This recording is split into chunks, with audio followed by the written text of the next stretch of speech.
Que faire des mômes? Que faire des mômes? Que faire des mômes? Que faire des mômes? Que faire des mômes? Que faire des mômes? Que faire des mômes? Que faire des mômes? Eric Couder. Bonjour à tous, c'est Eric Couder, bienvenue pour ce 217e numéro de Que faire des mômes. Vous ne pouvez pas le voir, mais le Père Noël m'a apporté une merveilleuse écharpe toute chaude en poil de lama. Avec le froid qu'il fait dehors, ça ne pouvait pas tomber mieux. Et vous avez été gâtés aussi? Alors pour mon voyage sur une autre planète, le Père Noël a été sympa. Il m'a dit que j'avais pas besoin d'attendre Noël pour le commander et qu'il suffisait de le vouloir très fort en fermant les yeux avant de m'endormir. Alors j'ai essayé. J'ai imaginé me promener dans la forêt, au milieu des animaux et me suis baigné dans l'eau transparente d'un petit lac. Ce rêve était merveilleux. Bref, il est temps de me réveiller et de vous présenter le sommaire de l'émission. Un grand moment de Que faire des mômes puisque je vous propose de réécouter dans quelques instants l'interview exclusive que m'avait accordée il y a quelques mois l'explorateur Jean-Louis Etienne et je recevrai la star des années 80 La Roche Valmont à l'occasion de son album Événemental Look Coco & Co volume 1, un best-of avec des versions originales, des covers et des remixes disponibles sur toutes les plateformes numériques. Je vous présenterai le jeu Mysterium et vous parlerai du court-métrage d'animation Mighty Express, l'aventure de Noël, un film américain disponible sur la plateforme de streaming Netflix et vous présenterez bien sûr ma sélection livres. Tout de suite dans Que faire des mômes, c'est votre rubrique Jeux. Que faire des mômes? Cette semaine, dans votre rubrique Jeux, venez tester votre sixième sens avec le jeu Mysterium. Dans les années 20, Monsieur McDowell, brillant astrologue clairvoyant, pénètre dans sa nouvelle demeure lorsqu'il ressent immédiatement une présence surnaturelle. Il décide alors de rassembler les plus éminents médiums de son temps pour une séance de spiritisme exceptionnelle.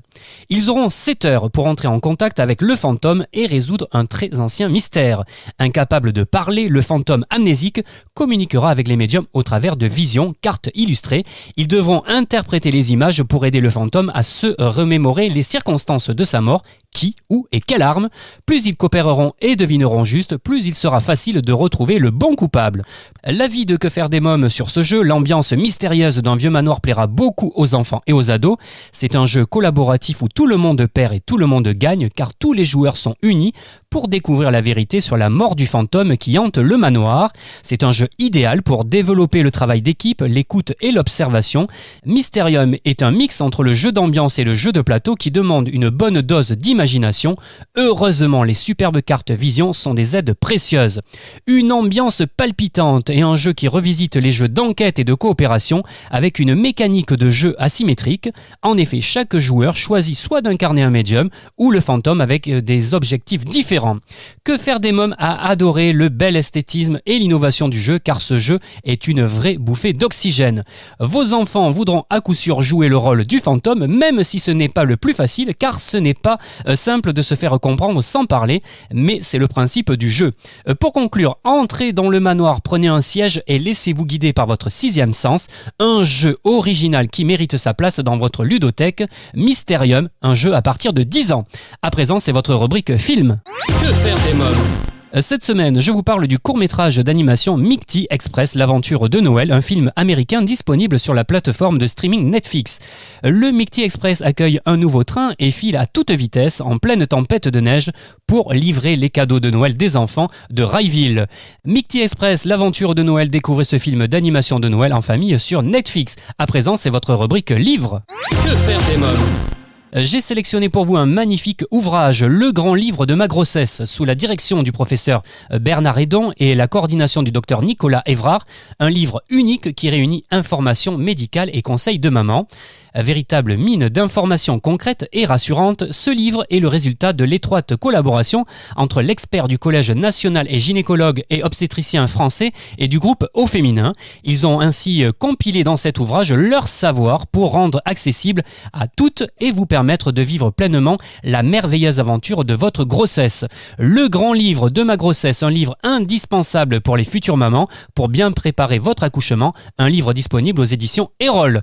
Vous écoutez Que faire des mômes, je vous propose à présent de revivre un des grands moments de Que faire des mômes en compagnie de l'explorateur Jean-Louis Etienne. Bonjour Jean-Louis Etienne. Bonjour. Alors vous êtes médecin spécialiste de nutrition et de biologie du sport, vous avez participé à de nombreuses expéditions en Himalaya, au Groenland, en Patagonie, et vous êtes le premier homme à avoir atteint le pôle Nord en solitaire, tirant vous-même votre traîneau pendant 63 jours. Alors parlez-moi de cette expédition au pôle Nord où en pleine nuit, vous vous réveillez en sursaut, vous étouffez, votre haleine a gelé la glissière de votre sac de couchage. Ben oui, on peut pas mettre la tête dehors quand il fait moins 45 sous la tente. Donc on laisse un tout petit trou de respiration sur le sac de couchage, c'est-à-dire on ferme pas tout à fait la fermeture éclair. Et donc c'est évident quand on expire de l'air, alors, vous voyez, on expire de l'air qui est toujours saturé d'humidité. Et cette humidité est venue boucher le trou de respiration. Et donc je me suis réveillé en train de m'étouffer. Ouais. Je m'asphyxiais, donc j'avais mal à la tête.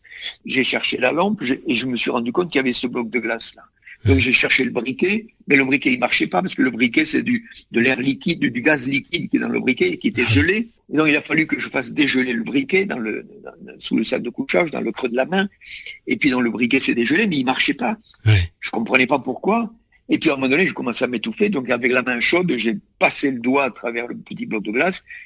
Et tout d'un coup ça m'a libéré, je me suis mis à respirer, mais j'arrivais pas à ouvrir la fermeture. J'ai repris le briquet. Et là, le briquet a marché. Et pourquoi? Parce que le briquet, il était comme moi. Il était en train de s'asphyxier. Une flamme, ça a besoin d'oxygène. Oui. Et voilà. Et donc, avec la flamme, petit à petit, sans brûler la fermeture éclair ni le sac, j'ai fait fondre. Et c'est un exemple, si vous voulez, des difficultés qu'on peut rencontrer quand on fait une expédition. C'est toujours dans les petits détails que se mêle la complexité, vous voyez. Bien sûr. Et la persévérance, elle se met à l'épreuve là, sur ces petits trucs. Après ça, j'étais en train de me dire, attends, je suis mal emmanché, je vais pas y arriver. Et en fait, il faut traiter les choses l'une après l'autre. Et on progresse par seuil dans la vie. C'est-à-dire, là, j'ai appris quelque chose, vous voyez. Oui. Donc, j'ai appris aussi de moi-même que tout d'un coup, j'étais en panique. Je me dis, attends, tu te calmes, parce qu'en panique, on va pas trouver la solution. Comment est-ce qu'on peut faire? Voilà. C'est un apprentissage permanent. Et c'est ça qui est intéressant. On progresse par seuil. Par apprentissage progressif. Alors j'ai lu que vous mangiez des plaquettes de beurre, que vous aviez aussi uriné dans une bouteille pour vous réchauffer à un moment donné. Hein. Ben ça c'était une découverte. Oui, le beurre, si vous voulez, parce que le beurre, on a besoin de corps gras.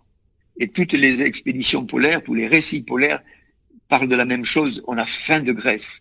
Mais c'est pas quelque chose qui est réservé, je dirais, aux expéditions polaires.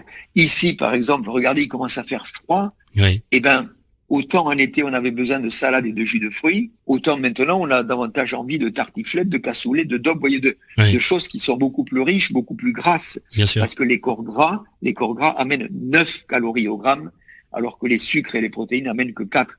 Donc, il y a une préférence pour les graisses pour amener de l'énergie au corps. Ensuite, faire une bouillotte avec les urines, c'est quelque chose que j'ai découvert parce que l'avantage d'un homme dans un sac de couchage, quand il fait moins 40 sous la tente, vous n'avez pas envie de sortir pour aller pisser. Oui. Et donc, j'avais une petite bouteille étanche, donc j'ai uriné dans la bouteille. Et puis, je me suis rendu compte que c'était une bouillotte, en fait. Et donc, j'ai utilisé, si vous voulez, l'urine chaude pour servir de bouillotte. Et alors, donc, j'en profite pour donner un petit conseil. Quand on la fera au pied, la bouillotte, il faut pas la mettre au pied. Ah oui. Il faut la mettre en bas du ventre, vous voyez. D'accord. Ce qu'on appelle le carrefour des gros vaisseaux. C'est un échangeur thermique, la bouillotte. Donc, il faut la mettre là où il y a des gros vaisseaux qui circulent et vous la mettez en bas du ventre et vous allez voir, les pieds vont se réchauffer beaucoup plus vite. Vous avez été suivi par un ours blanc à un moment donné. Alors, je l'ai pas vu. Je n'ai pas vu l'ours blanc. Je suis resté bloqué pendant 48 heures parce qu'il y avait du blizzard. Le blizzard, vous ne voyez plus rien. C'est le vent qui est violent, une tempête qui souffle, qui soulève de la neige. Tout est blanc, on voit rien. Donc, j'étais resté bloqué sous la tente.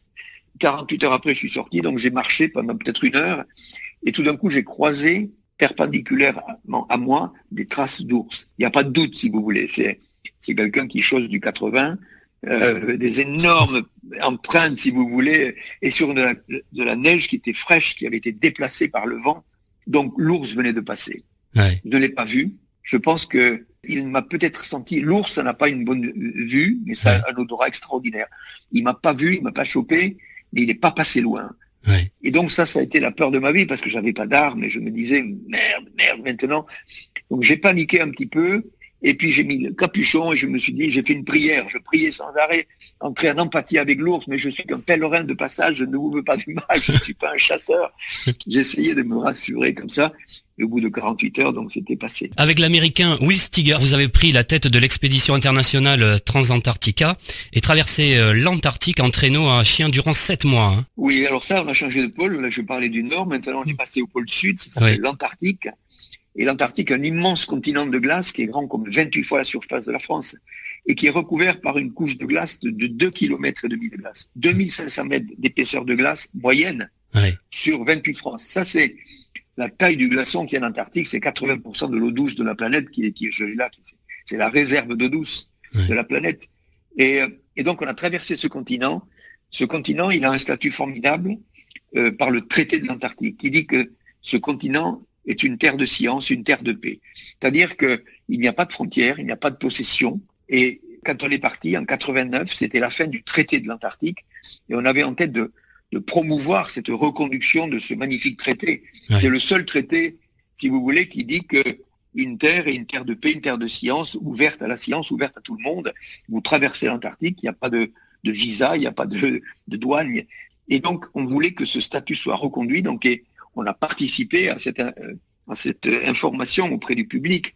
Et donc, on a fait ça en expédition internationale avec un Chinois de Chine populaire, un Russe qui était soviétique encore en 89, un Anglais, un Américain, un Japonais et moi. Et c'était une expédition extraordinaire, ça a duré 7 mois. Mais d'abord, on avait traversé le Groenland ensemble pour s'entraîner, 2 mois d'expédition. Et après, la grande traversée de l'Antarctique de 7 mois avec des chiens, c'est prodigieux. Parce que c'est là que je me suis rendu compte d'une chose, c'est qu'il fallait parler l'anglais. Et donc, je le dis à ceux qui nous écoutent, là, apprenez l'anglais. C'est un outil formidable. Alors, quand je dis apprenez l'anglais, les gens ils disent, oh, l'anglais. Et je dis, non, mais l'anglais, c'est pas une langue. L'anglais, c'est un outil de travail. Vous multipliez par 50 vos chances de trouver du boulot. Il faut parler l'anglais. Tous les rapports sont en anglais. Les échanges dans le monde entier se font en anglais. Donc, voilà. Et donc, c'était une expédition internationale où, bien sûr, là, je me suis forcé pendant tout ce temps à progresser en anglais. Mais surtout, c'était cette idée d'une coopération internationale pour faire de l'Antarctique une terre de science et de paix. Il y a une personne en France qui avait joué un rôle très important, qui est Michel Rocard. Michel Rocard, à ce moment-là, était Premier ministre et avait décidé, avec d'autres hommes politiques, de conduire ce traité, reconduire ce traité, parce que les discussions, c'était qu'est-ce qu'on fait avec les richesses de l'Antarctique. Ce n'était pas dans le traité. Et donc, il a dit, c'est trop tôt pour prendre une décision, on va faire moratoire, c'est-à-dire un moratoire de 50 ans. C'est-à-dire pendant 50 ans, on n'en parle plus. Et donc, on l'a aidé à promouvoir ce traité. Pour moi, c'était une ouverture sur le monde qui était géniale. C'est un souvenir inoubliable. Et on se voit toujours, ces 6 copains. Alors, pouvez-vous nous expliquer en quoi consistera cette nouvelle grande expédition pour l'Arpod, dont le départ est prévu pour 2021 ? Oui, on va étudier l'océan qui est autour de l'Antarctique. Là, de nouveau, l'hémisphère sud. Il y a un immense océan qui fait le tour de l'Antarctique. On appelle ça les 40e, 50e hurlants. Ce sont des zones très ventées, avec un courant qui unit les 3 océans, Atlantique, Indien et Pacifique. C'est loin, il y a peu de missions, à part l'été de temps en temps. Et donc, cet océan, il reste encore méconnu.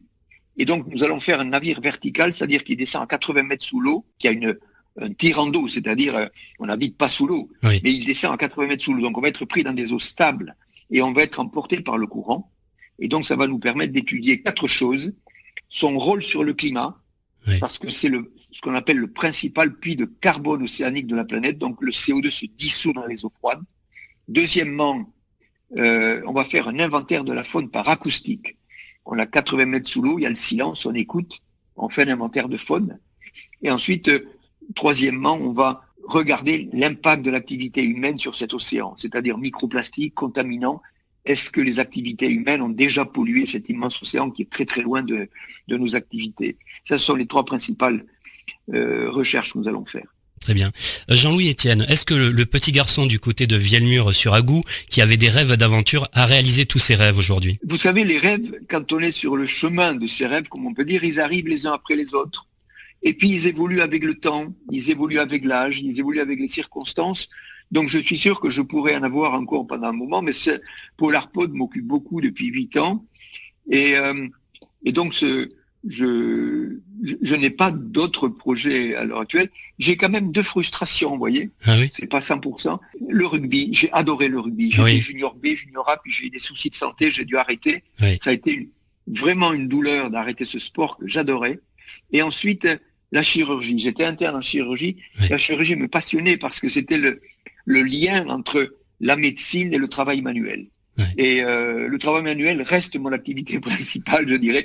J'aime les outils, j'aime la construction, je fais toujours des petites choses, des travaux. Oui. Donc j'ai réalisé quand même une grande partie de mes rêves. Mais je leur dis à tous qui nous écoutent, suivez la voie de ce rêve, même si le chemin est difficile, parce que c'est sur le chemin de ces rêves qu'on se réalise le mieux. Très bien. Je vous remercie, Jean-Louis Etienne. Merci beaucoup. Avec plaisir. Que faire des mômes continue. Je reçois à présent La Roche-Valmont. Bonjour La Roche-Valmont. Bonjour, que faire? Alors votre actualité, c'est un album T'as le Look Coco & Co, un best-of regroupant 36 versions de T'as le Look Coco venant des 4 coins de la planète dans les styles les plus divers avec en bonus vos 45 tours des années 80 disponibles sur toutes les plateformes numériques. La Roche-Valmont, pour commencer, je voudrais que vous nous racontiez l'extraordinaire histoire de cette chanson T'as le Look Coco. Comment est née cette aventure? Alors, elle est née donc en 1984. Au départ, je voulais faire une chanson très dansante, festive, avec les Gibson Brothers qui l'ont enregistrée et qui était numéro 1 des clubs à l'époque. Bon, mais je me suis aperçu très vite que en fait, ça intéressait beaucoup les enfants parce que nous faisions toutes les télévisions avec des différents jeunes, enfin, dont un petit enfant de 7 ans qui smurfait Oui. en imitant, parce que la mode à l'époque, c'était HIP, HOP de Ciné. Ciné, oui. Voilà, la révolution. Et c'est comme ça que cette chanson est devenue un peu à la fois pour les parents et pour les enfants. Alors ce qui était hallucinant, qu'il faut savoir, c'est qu'au début, T'as le Look Coco n'intéressait aucune maison de disques, avant que ça soit un tube, quand même. C'est dingue. Oui, mais enfin, c'était une habitude à l'époque. Ah oui. C'était même peut-être une façon de reconnaître un futur tube, c'est quand toutes les maisons de disques traditionnelles n'en voulaient pas. Et puis après, bon, comme il y avait l'explosion des radios FM au même moment, et par les clubs aussi, les chansons comme T'as le Look Coco ont fini par vite s'imposer. T'as le Look Coco était numéro 1 des hits des clubs des 4 radios les plus importantes de l'époque, RTL, Europe 1, Énergie, me semble, et puis RMC, c'est ça. Exactement. Ouais. Oui. C'est dingue. Et d'ailleurs, oui, et ça continue parce que chaque année, c'est beaucoup repris. Alors, à la fois dans les clubs et aussi dans les bals. Comment expliquez-vous le succès de ce titre? Alors, c'est très difficile d'expliquer pourquoi une chanson a du succès, et c'est encore plus difficile d'expliquer pourquoi cette chanson, et pas une autre qui a eu autant de succès à la même époque, reste dans la mémoire des gens 36 ans après, quoi. C'est très difficile. Alors, je pense que il y avait plusieurs facteurs. Effectivement, c'est une chanson dansante, festive, avec des paroles en français. À l'époque, ça se faisait peu. Et je pense que ça doit jouer beaucoup. Après, il y a évidemment l'expression T'as le Look Coco, qui était déjà connue, je ne l'ai pas inventée, mais qui a été beaucoup reprise, y compris d'ailleurs dans des publicités. Et je pense que ça a dû jouer beaucoup aussi en faveur de la chanson. Oui, parce qu'il existe de nombreuses versions de T'as le Look Coco. Vous le disiez, il y a des publicités. Jean-Paul Gaultier qui l'a repris pour le final d'un de ses shows.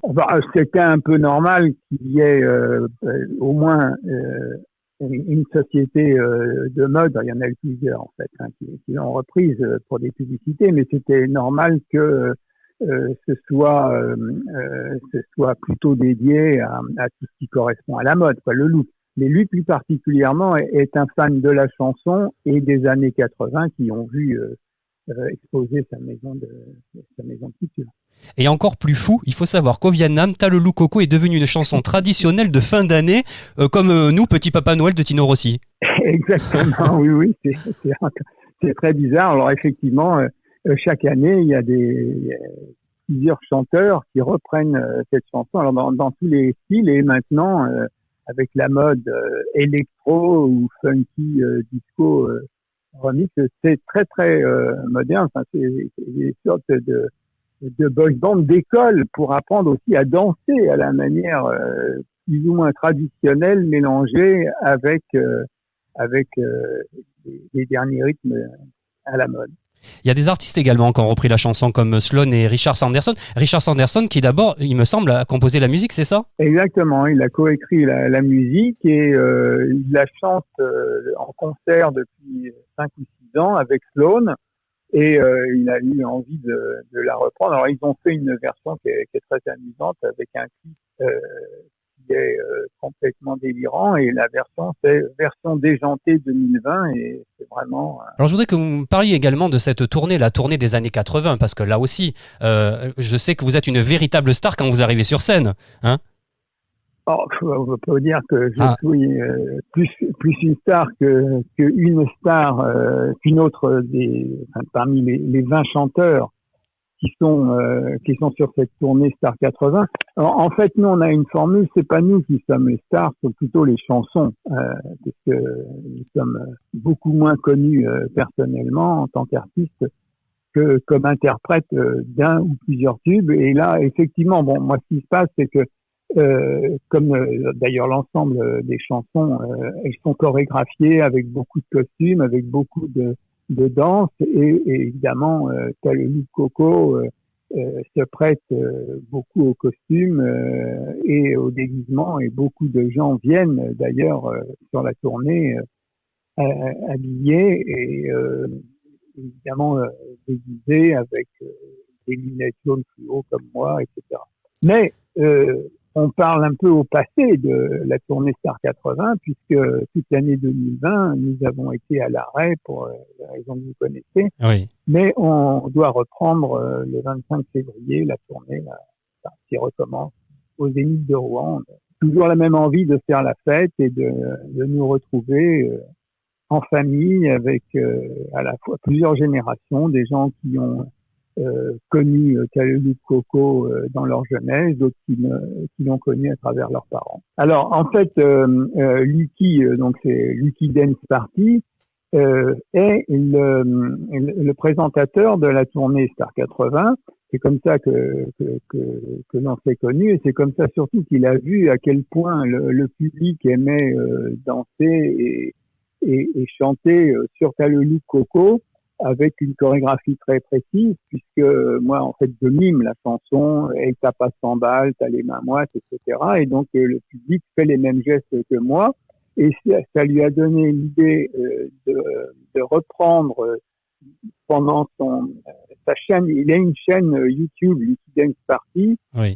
Tous les samedis à 18h, il apprend à danser en 5 minutes les chorégraphies des tubes donc il a fait une émission spéciale donc, pour Talelu Coco et les mômes ont enregistré et chanté avec lui un Lucky Dance Party Remix qui est sur l'album Talelu Coco & Co. Je voudrais qu'on parle un peu de vous alors maintenant, on a beaucoup parlé de la chanson, parce que comment vous est venue cette envie de faire de la musique? Parce que votre premier métier c'est l'édition.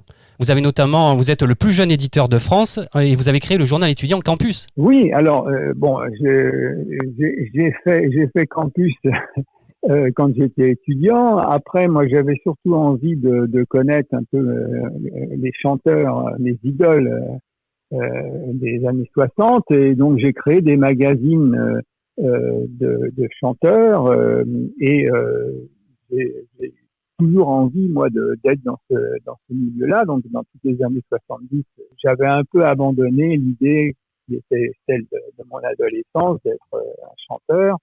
Alors, quel petit garçon vous étiez? Petit garçon, j'étais très turbulent. Ah oui? Oui, j'étais plus que turbulent. Bon, donc, j'ai retrouvé des photos de moi à 8-9 ans où j'imitais les photos de pochettes de disques de Johnny Hallyday. Ah oui. Et j'avais une guitare, et puis c'était tellement turbulent que après avoir écumé toutes les écoles de ma région, j'ai atterri dans un pensionnat de jésuites à Dole, dans le Jura, Ah oui. où venaient plein de jeunes gens qui étaient en rupture d'école Et c'est là où j'ai retrouvé Cookie Dingler.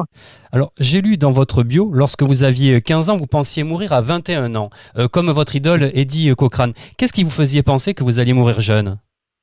Alors, non, moi, oui, c'était une époque où on pensait, on disait vivre vite, mourir jeune, mais c'était en fait à l'époque, il y avait James Dean, Eddie Cochran et autres, d'autres gens qui étaient morts très très jeunes.